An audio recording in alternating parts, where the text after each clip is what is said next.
आज मैं एक ऐसी बात पर बात करना चाहता हूँ जो मेरे दिल को बहुत परेशान करती है। यह एक साइलेंट क्राइसिस है जो हमारे खूबसूरत देश में परिवारों को अफेक्ट करती है। हर एक घंटे इंडिया में लगभग 40 औरतें लापता हो जाती हैं। बस इसके बारे में एक पल के लिए सोचिए। जब तक आप अपनी चाय का कप खत्म करेंगे या अपना फेवरेट शो देखेंगे, तब तक दर्जनों परिवार एक ऐसे दर्द और अनसर्टेनिटी में डूब चुके होंगे जिसकी कल्पना भी नहीं की जा सकती। यह सिर्फ एक स्टैटिस्टिक नहीं है, यह एक नेशनल इमरजेंसी है। यह सिर्फ नंबर्स नहीं है, यह हमारी माएं, हमारी बहनें, हमारी बेटियां और हमारी दोस्त हैं। उनकी गैर मौजूदगी एक ऐसा खालीपन छोड़ जाती है जिसे कभी भरा नहीं जा सकता। इस समस्या का स्केल चौंकाने वाला है और इस पर तुरंत ध्यान देने की जरूरत है। नेशनल क्राइम रिकॉर्ड्स ब्यूरो के लेटेस्ट डेटा के अनुसार हर साल लाखों औरतें लापता होने की रिपोर्ट की जाती हैं। अकेले 2021 में 3,75,000 से ज्यादा औरतें और 90,000 से ज्यादा लड़कियां लापता होने की रिपोर्ट की गई थीं। जहां कई थैंकफुली मिल जाती हैं, वहीं एक बड़ी संख्या अनट्रेस्ड रहती है जो अपने लव्ड वंस के लिए हमेशा के लिए खो जाती है। ये इश्यू हमारे समाज के हर कोने को छूता है, बस्टलिंग सिटीज से लेकर क्वाइट विलेजेस तक। ये एक शैडो है जो हम पर मंडरा रहा है, हमें याद दिला रहा है कि हमारी औरतों की सेफ्टी एक ऐसा वादा है जिसे हम पूरा नहीं कर पा रहे हैं। हमें इस कॉन्वर्सेशन को शैडोज से बाहर निकालकर लाइट में लाना चाहिए। जब हम स्टेट बाय स्टेट नंबर्स देखते हैं तो पिक्चर और भी क्लियर और कंसर्निंग हो जाती है। मध्य प्रदेश, वेस्ट बंगाल और महाराष्ट्र जैसे स्टेट्स में लगातार लापता औरतों की सबसे ज्यादा संख्या रिपोर्ट की जाती है। ये एक हार्ट ब्रेकिंग रियलिटी है कि कुछ रीजन्स दूसरों की तुलना में ज्यादा वल्नरेबल हैं। जब हम इन फिगर्स की तुलना लापता पुरुषों के फिगर्स से करते हैं तो हमें एक डिस्टर्बिंग ट्रेंड दिखाई देता है।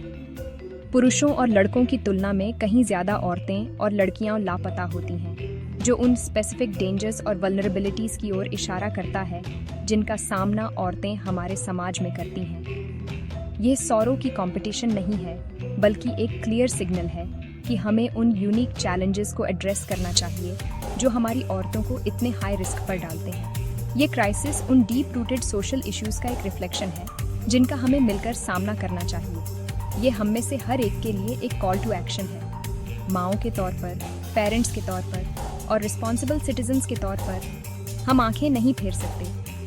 हमारी यह ड्यूटी है कि हम एक सेफर एनवायरनमेंट बनाएं जहां हर औरत और लड़की सिक्योर और वैल्यूड महसूस करे। पहला कदम प्रॉब्लम की गंभीरता को पहचानना और यह समझना है कि यह किसी और की इश्यू नहीं है, यह हमारी कलेक्टिव रिस्पॉन्सिबिलिटी है। आइए साथ खड़े हों, अपनी आवाज़ उठाएं और चेंज की मांग करें। हमारी औरतें बिना डर के जीने की हकदार हैं और उनकी सेफ्टी हमारे देश की टॉप प्रायोरिटी होनी चाहिए। इस समस्या को सुलझाने के लिए हमें सबसे पहले इसकी कॉम्प्लेक्स जड़ों को समझना होगा।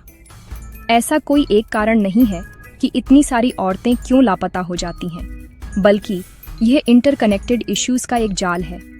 सबसे भयानक कारणों में से एक ह्यूमन ट्रैफिकिंग है। क्रिमिनल नेटवर्क्स वल्नरेबल औरतों और लड़कियों को निशाना बनाते हैं, उन्हें नौकरियों, शिक्षा या शादी के झूठे वादों के साथ फुसलाते हैं, फिर उन्हें सेक्सुअल एक्सप्लॉयटेशन, फोर्स्ड लेबर या डोमेस्टिक सर्विट्यूड में धकेल दिया जाता है। ये क्रिमिनल्स शैडोज में काम करते हैं, जिससे पीड़ितों के लिए भागना या कानून प्रवर्तन के लिए उन्हें ट्रैक करना अविश्वसनीय रूप से मुश्किल हो जाता है। यह ह्यूमन लाइव्स का एक क्रूर व्यापार है जिससे हमें अपनी पूरी ताकत से लड़ना चाहिए। डोमेस्टिक वायलेंस एक और महत्वपूर्ण फैक्टर है जो औरतों को उनके घरों से दूर धकेल देता है। कई औरतें सालों तक फिजिकल, इमोशनल और फाइनेंशियल अब्यूज सहती हैं। वे अक्सर फंसा हुआ महसूस करती हैं, मदद के लिए कहीं नहीं जा पाती। कुछ के लिए भागना कांस्टेंट फियर और पेन के जीवन से बचने का एकमात्र ऑप्शन लगता है। वे बिना किसी प्लान के जा सकती हैं, जिससे वे सड़कों पर और एक्सप्लॉयटेशन के लिए बेहद वल्नरेबल हो जाती हैं। हमें स्ट्रॉन्गर सपोर्ट सिस्टम्स बनाने की ज़रूरत है ताकि अब्यूज का सामना करने वाली औरतों के पास सुरक्षित ठिकाने हों, बजाय इसके कि वे अननोन में गायब होने के लिए मजबूर महसूस करें। पॉवर्टी और मेंटल हेल्थ स्ट्रगल्स भी एक महत्वपूर्ण भूमिका निभाते हैं। जिन परिवारों को गुजारा करने में मुश्किल होती है, उनमें औरतें और लड़कियां ट्रैफिकर्स के लिए आसान शिकार बन सकती हैं, जो एक बेहतर जीवन का वादा करते हैं। फाइनेंशियल हार्डशिप का दबाव डेस्परेट डिसीजंस का कारण बन सकता है। साथ ही डिप्रेशन या एंजाइटी जैसी मेंटल हेल्थ इश्यूज, जिन्हें अक्सर स्टिग्मेटाइज्ड और अनट्रीटेड किया जाता है, व्यक्तियों को घर से दूर भटकने का कारण बन सकती है। उचित सपोर्ट और अंडरस्टैंडिंग के बिना ये औरतें खो सकती हैं, अपना रास्ता वापस नहीं ढूंढ पाती। हमें इकोनॉमिक इनइक्वालिटी और एक्सेसिबल मेंटल हेल्थ केयर की ज़रूरत दोनों को एड्रेस करना चाहिए। आखिर में, हम एडमिनिस्ट्रेटिव और पुलिस नेग्लिजेंस की भूमिका को नज़रअंदाज नहीं कर सकते। कभी-कभी जब कोई परिवार किसी लापता व्यक्ति की रिपोर्ट करता है, तो उनकी प्लीज को गंभीरता से नहीं लिया जाता है। रिपोर्ट दर्ज करने में देरी, इम्प्रॉपर इन्वेस्टिगेशन प्रोसीजर्स और विभिन्न पुलिस डिपार्टमेंट्स के बीच कोऑर्डिनेशन की कमी कीमती समय बर्बाद कर सकती है। एक लापता व्यक्ति के लिए हर सेकंड मायने रखता है। हमें अपने कानून प्रवर्तन को ज्यादा सेंसिटिव, एफिशिएंट और प्रोएक्टिव होने की जरूरत है। पुलिस रिफॉर्म, बेहतर ट्रेनिंग और अथॉरिटीज को अकाउंटेबल ठहराना यह सुनिश्चित करने के लिए आवश्यक कदम है कि हर लापता व्यक्ति के मामले को उतनी ही अर्जेंसी के साथ संभाला जाए जितनी वह हकदार है। जब कोई औरत लापता हो जाती है, तो सिर्फ एक व्यक्ति गायब नहीं होता। रिश्तों और सपनों की पूरी दुनिया बिखर जाती है। परिवार पर इसका प्रभाव तत्काल और विनाशकारी होता है। माता पिता, पति पत्नी और बच्चे लगातार चिंता और दुख की स्थिति में रहते हैं। वे अपने दिन किसी भी खबर के लिए खोजते, उम्मीद करते और प्रार्थना करते हुए बिताते हैं। उनका जीवन रुक जाता है क्योंकि वे पुलिस स्टेशनों, अस्पतालों और आश्रयों के भूल भुलैया से गुजरते हैं। भावनात्मक नुकसान बहुत बड़ा होता है, जिससे अक्सर डिप्रेशन और अन्य स्वास्थ्य समस्याएं होती हैं। खोज की वित्तीय लागत भी एक परिवार को पंगु बना सकती है, जिससे वे गरीबी और निराशा में और गहरे धकेल दिए जाते हैं। मुझे आपको समझाने के लिए एक कहानी बताने दें। मैं एक ऐसे परिवार को जानता हूँ जिसकी टीनेज बेटी, मान लीजिए प्रिया, कॉलेज से घर लौटते समय लापता हो गई। उसके माता पिता फ्रैंटिक थे। उन्होंने पोस्टर छापे, रोज पुलिस स्टेशनों का दौरा किया और हर छोटे से छोटे लीड का पीछा किया। उनका जीवन, जो कभी खुशी और हंसी से भरा था, अब नींदहीन रातों और आंसुओं भरे दिनों का एक चक्र बन गया। उसका छोटा भाई अपनी बहन की अनुपस्थिति से हॉन्टेड होकर अपनी पढ़ाई पर ध्यान देना बंद कर दिया। पूरे परिवार की फैब्रिक बिखरने लगी। भारत में हजारों परिवारों के लिए यही हकीकत है। उनका दर्द इस संकट की मानवीय लागत की एक स्टार्क रिमाइंडर है। औरतों का गायब होना पूरे समुदाय में डर की लहरें भी भेजता है। जब किसी मोहल्ले से कोई औरत लापता हो जाती है, तो यह हर किसी के लिए सुरक्षा की भावना को खत्म कर देता है। माता पिता अपनी बेटियों की सुरक्षा को लेकर ज्यादा चिंतित हो जाते हैं। औरतें अकेले यात्रा करने, काम पर जाने या अंधेरा होने के बाद बाहर निकलने से डर सकती हैं। यह डर उनकी आज़ादी को प्रतिबंधित करता है और उनके अवसरों को सीमित करता है। यह संदेह और अविश्वास का माहौल बनाता है, जो समुदाय को एक साथ रखने वाले सामाजिक बंधनों को कमजोर करता है। एक समाज तब फल फूल नहीं सकता जब उसकी आधी आबादी अपनी बुनियादी सुरक्षा के लिए डर में जी रही हो। अंततः यह संकट हमारे राष्ट्र की कॉन्शियंस पर एक दाग है और बुनियादी मानवाधिकारों का उल्लंघन है। जीवन, स्वतंत्रता और सुरक्षा का अधिकार एक देश अपने नागरिकों से किया गया सबसे बुनियादी वादा है। जब हम अपनी औरतों की रक्षा करने में विफल रहते हैं, तो हम एक समाज के रूप में विफल रहते हैं। यह हमारी वैश्विक स्थिति को प्रभावित करता है और हमारे मूल्यों के बारे में बहुत कुछ कहता है। इतनी सारी औरतों का नुकसान, जो हमारी अर्थव्यवस्था, संस्कृति और समाज में योगदान करती हैं, पूरे राष्ट्र के लिए एक नुकसान है। उनकी क्षमता हमेशा के लिए खो जाती है। हमें इसे सिर्फ व्यक्तिगत त्रासदियों की एक श्रृंखला के रूप में नहीं देखना चाहिए, बल्कि एक सामूहिक विफलता के रूप में देखना चाहिए, जिसे हमें तुरंत संबोधित करना चाहिए।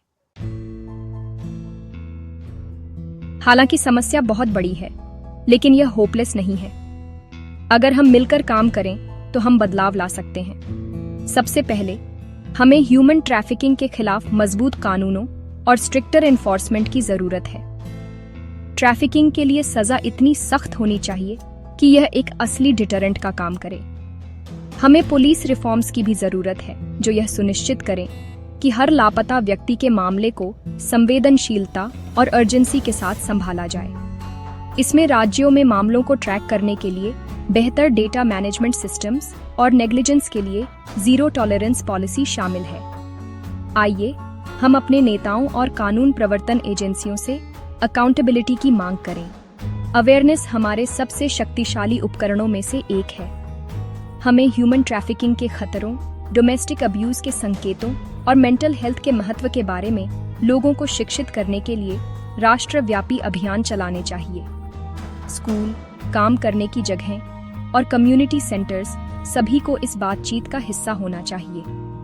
हमें अपने बच्चों, खासकर अपने बेटों को औरतों का सम्मान करना सिखाना चाहिए। हमें हेल्पलाइन नंबर्स और सपोर्ट सर्विसेज को भी सार्वजनिक करना चाहिए ताकि संकट में कोई भी व्यक्ति जान सके कि मदद के लिए कहां जाना है। हर व्यक्ति को विमेन हेल्पलाइन नंबर 181 या 1091 और चाइल्ड हेल्पलाइन नंबर 1098 पता होना चाहिए।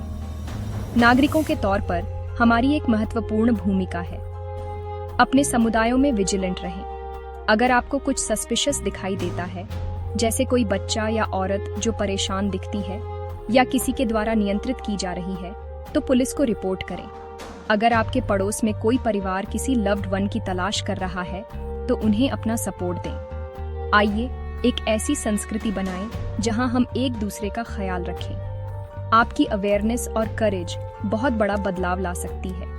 यह वह एक चीज हो सकती है जो किसी की जान बचा सकती है या किसी परिवार को फिर से मिला सकती है। एक बाईस्टैंडर न बने, अपने समुदाय के एक एक्टिव और कंपैशनेट सदस्य बने। मैं उम्मीद और एक कॉल टू एक्शन के साथ समाप्त करना चाहता हूँ। हम मजबूत, रेजिलिएंट लोगों का एक राष्ट्र है।